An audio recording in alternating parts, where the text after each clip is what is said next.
Simon-Pierre répondit, « Tu es le Christ, le Fils du Dieu vivant. » Matthieu 16, 16. Il n'y a ici ni grec, ni juif, ni circoncis, ni incirconcis, ni barbare, ni scythe, ni esclave, ni libre, mais Christ est tout et en tous. Colossiens 3, 11. Il est la tête du corps de l'Église, il est le commencement, le premier-né d'entre les morts, afin d'être en tout le premier, Colossiens 18. Afin qu'ils aient le cœur rempli de consolation, qu'ils soient unis dans la charité et enrichis d'une pleine intelligence pour connaître le mystère de notre Dieu et Père et de Christ. Colossiens 2, 2.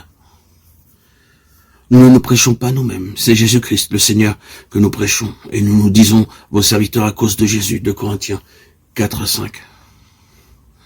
Quel est donc le pourquoi de toutes choses? Pourquoi les anges, Dieu les créa-t-il accidentellement ou furent-ils créés selon le plan de Dieu? Pourquoi Dieu a choisi des hommes, envoyé des prophètes, donné le Sauveur, répandu le Saint-Esprit, construit l'Église et jeté les bases du royaume? Pourquoi faut-il que l'Évangile soit prêché jusqu'aux extrémités de la terre? N'est-ce pas afin que les pécheurs soient sauvés? Pourquoi devons-nous atteindre les pécheurs et édifier les croyants? Certains insistent sur le baptême, de parler en langue, la sainteté, l'observation du sabbat ou sur tout autre détail comme point central. Pourtant, quelle est la pensée centrale de Dieu? Dieu travaille en vue d'un but défini. Quel est le but de notre travail? Nous avons besoin d'une vision avant de pouvoir discerner le but de l'œuvre. À moins de voir la pensée centrale de Dieu, notre travail n'aura pas d'objectif. C'est pourquoi nous devons avoir la vision de ce que Dieu veut avant de pouvoir atteindre le but. Assurons-nous donc avant tout de l'objectif qui gouverne notre travail. Les vérités de Dieu ont tout un rapport organique, un centre vers lequel elles convergent. Certains ont fixé leur objectif en fonction de préférences personnelles ou de besoins particuliers. La préoccupation et le besoin de Dieu devraient être notre objectif.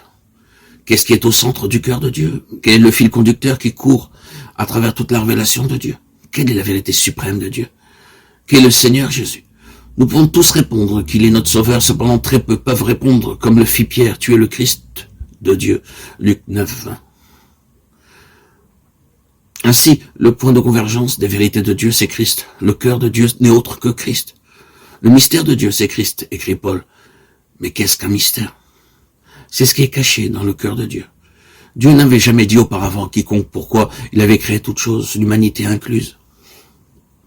Aussi, durant une longue période, cela est demeuré un mystère. Plus tard, cependant, Dieu a révélé ce mystère à Paul, afin qu'il soit à même d'en donner l'explication. Ce mystère, a-t-il expliqué, c'est Christ. Le Seigneur, Jésus, le Christ de Dieu, comme il est le Fils de Dieu. Lors de la conception de Jésus, l'ange Gabriel déclara « Le Saint-Esprit viendra sur toi et la puissance du Très-Haut te couvrira de son ombre. C'est pourquoi le Saint enfant qui naîtra de toi sera appelé le Fils de Dieu. » Luc 1, 35.